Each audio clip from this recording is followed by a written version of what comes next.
Welcome to Suman TV. నేను మీ నవీన్. ప్రస్తుతం మనతో ప్రముఖ గైనకాలజిస్ట్ మరియు ఆంకాలజిస్ట్ సాయి లక్ష్మి డాన్ గారు ఉన్నారు. హాయ్ మ్యామ్, నమస్తే అండి. నమస్తే అండి. మ్యామ్, రీసెంట్గా పెళ్ళైన కపుల్స్కి యూజ్ అయ్యే విధంగా ఉంటుంది అని చెప్పేసి ఈ క్వశ్చన్ అడుగుతామన్నాను.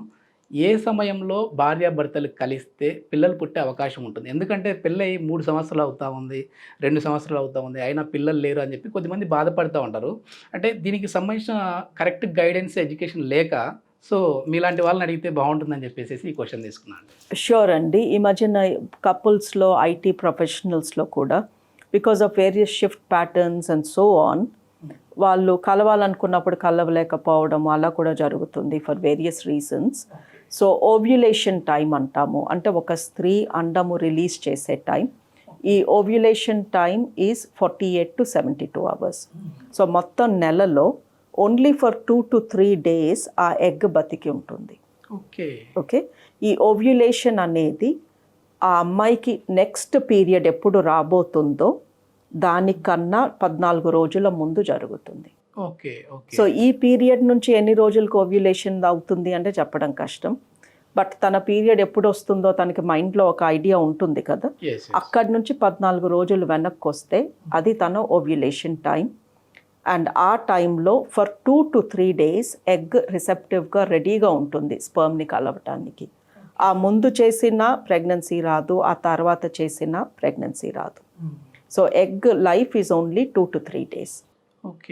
అండ్ అలాగే ఒక అబ్బాయిలో ఉండే స్పర్మ్, సీమెన్, అవి 6 రోజులు బతికుంటాయి. 6 రోజుల తర్వాత ఆ సీమెన్, ఆ స్పర్మ్ చనిపోతుంది. So sperm life is 6 days. So ఒక అమ్మాయిలో తను స్పర్మ్ రిలీజ్ చేశాక ఆ స్పర్మ్ 6 రోజుల వరకు బతికుండే ఛాన్స్ ఉంది. సో ఏమంటాము అంటే ప్రతి మంత్ పీరియడ్ వచ్చే ఒక లేడీకి 10వ రోజు నుంచి, పీరియడ్ వచ్చిన 10వ రోజు నుంచి 20వ రోజు వరకు every 2nd or 3rd day కలిస్తే ప్రెగ్నెన్సీ వచ్చే ఛాన్సెస్ ఎక్కువ. ఓకే. ఒకవేళ ఇర్రెగ్యులర్ పీరియడ్ ఉన్న వాళ్ళకి ఎట్లా మ్యామ్? వాళ్ళు ఎట్లా క్యాలిక్యులేషన్ చేస్తారు? ఇర్రెగ్యులర్ పీరియడ్ ఉన్న వాళ్ళకి కష్టం అండి. అలాంటి వాళ్ళు వారానికి 2 లేదా 3 సార్లు రెగ్యులర్గా కలిస్తే ప్రెగ్నెన్సీ వచ్చే ఛాన్స్ ఎక్కువ. అండ్ ప్రెగ్నెన్సీ కోసం ట్రై చేస్తున్నప్పుడు అబ్బాయిలకి చెప్తాము, ఊరికే మాస్టర్బేట్ చేసి స్పర్మ్ లూజ్ చేసుకోవద్దు. బికాస్ ఆ స్పర్మ్ అన్నీ బయటకు వచ్చేసినాయి అనుకోండి, బయటకు వచ్చేసిన అరగంటకి మీరు 5-6 అవర్స్కి కలిసారు అనుకోండి, అప్పుడు స్పర్మ్ అన్నీ అప్పుడప్పుడే పుట్టిన యంగ్ స్పర్మ్ ఉంటాయి, వాటికి ప్రెగ్నెన్సీ ఇప్పించే కేపబిలిటీ ఉండదు. సో ప్రెగ్నెన్సీ కోసం ట్రై చేసే కపుల్కి ఎవ్రీ 2 to 3 daysకి ఒకసారి ట్రై చేయమంటాము. అండ్ ఈ లోపు వాళ్ళకున్న సీమెన్ శాంపుల్ అంతా తనలోనే పెట్టండి, బయట లీక్ చేయొద్దు అని అడ్వైస్ చేస్తాము. హెల్దీ స్పర్మ్ రావాలి అని అంటే ఎట్లాంటి, అంటే ఏమైనా ఫుడ్ హ్యాబిట్స్లో కూడా దీన్ని బట్టి ఎక్కువ స్మోక్ చేసే వాళ్ళల్లో కూడా ఈ స్పెర్మ్ కౌంట్ తగ్గిపోతుంది, మొటిలిటీ తగ్గుతుంది అని చెప్పేసి వింటూ ఉంటాము. అది ఎంతవరకు కరెక్ట్ అండి? వాస్తవమే అంటారు? కానీ ఎంతో మంది స్మోక్ చేస్తున్నారు, అందులో ఎంతో తక్కువ మందికి స్పెర్మ్ కౌంట్ తగ్గుతుంది. సో స్మోక్ చేస్తే తగ్గిపోతుంది అని కాదు, డ్రింక్ చేస్తే తగ్గుతుంది అని కాదు.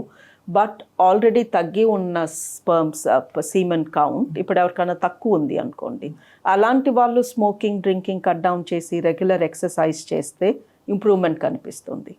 బట్ అలా అని ప్రతి స్మోకర్కి స్పర్మ్ కౌంట్ తక్కువ ఉంటుందా అంటే కాదు. బట్ మనకి ప్రాబ్లం ఉన్నప్పుడు ఇలాంటి హ్యాబిట్స్ తగ్గించుకుంటే ఇంప్రూవ్మెంట్ కనిపిస్తుంది. బట్ ఒక బేబీని తయారు చేయాలి, ఆ బేబీ ఫ్యూచర్ అంతా ఈ ఎగ్ అండ్ స్పర్మ్ పైన డిపెండ్ అవుతుంది. సో ఇప్పుడు మీరు స్మోక్ చేసి, బాగా డ్రింక్ చేసి, లేదా బాగా స్ట్రెస్ తీసుకుని చాలా అన్హెల్తీగా ఉన్నారు అనుకోండి, ఆ టైంలో మీరు కన్సీవ్ అయితే ఈ అమ్మాయి కూడా బాగా స్ట్రెస్ తీసుకుని సరిగా తినకుండా ఏదో కోపంతో, ఉపవాసంతో, ఏదో తన హెల్త్ బాగాలేదు అనుకోండి, అలాంటి టైంలో poor quality egg or poor quality స్పర్మ్తో ఈ బేబీ కన్సీవ్ అయ్యింది, ఆ బేబీకి ప్రాబ్లమ్స్ ఉంటాయి కదా లైఫ్ అంతా. ఓకే. హెల్దీగా ఉండరు వచ్చే బేబీ కూడా. అంటే మన చేసిన క్రియేషన్ బాగోకపోతే, మన ఫౌండేషన్ బాగోకపోతే ఎలా బాగుంటుంది ఫ్యూచర్? సో ఇంకొకళ్ళ ఫ్యూచర్ మనం పాడు చేయకూడదు కదా. సో బేబీ కోసం ట్రై చేస్తున్నప్పుడు హెల్దీ ఫుడ్ తీసుకోవాలి, జంక్ ఫుడ్ వదిలేయాలి, స్మోకింగ్, ఆల్కహాల్ లాంటి హ్యాబిట్స్ ఉంటే మానేయాలి, కొంచెం బాడీ హెల్తీగా ఉంచుకోవాలి, రోజు కొంతసేపు బయటికి వెళ్ళి ఎక్సర్సైజ్ చేసి ఆక్సిజన్ లెవెల్స్ పెంచుకోవాలి.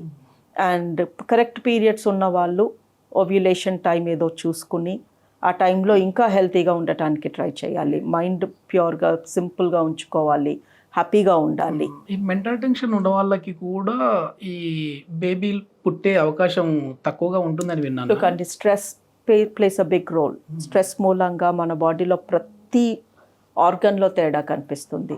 బీపీ మారుతుంది, షుగర్ లెవెల్స్ మారుతాయి, మన హార్మోన్ లెవెల్స్ మారిపోతాయి. Everything changes due to stress.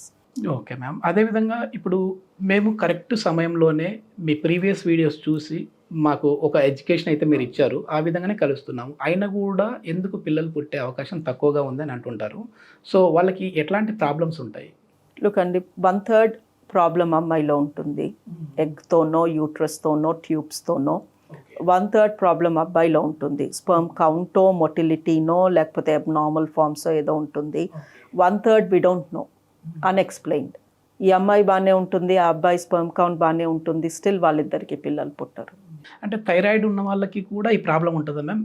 ఫిమేల్లో కావచ్చు, మేల్లో కావచ్చు. థైరాయిడ్ ఉంటే పీరియడ్ సరిగా రావు, దాని మూలంగా ఎగ్ రిలీజ్ సరిగా జరగదు, దాని మూలంగా పిల్లలు పుట్టరు. థైరాయిడ్ ప్రాబ్లం యూజువలీ మెన్కి ఎక్కువ ఉండదండి, తక్కువ ఉంటుంది.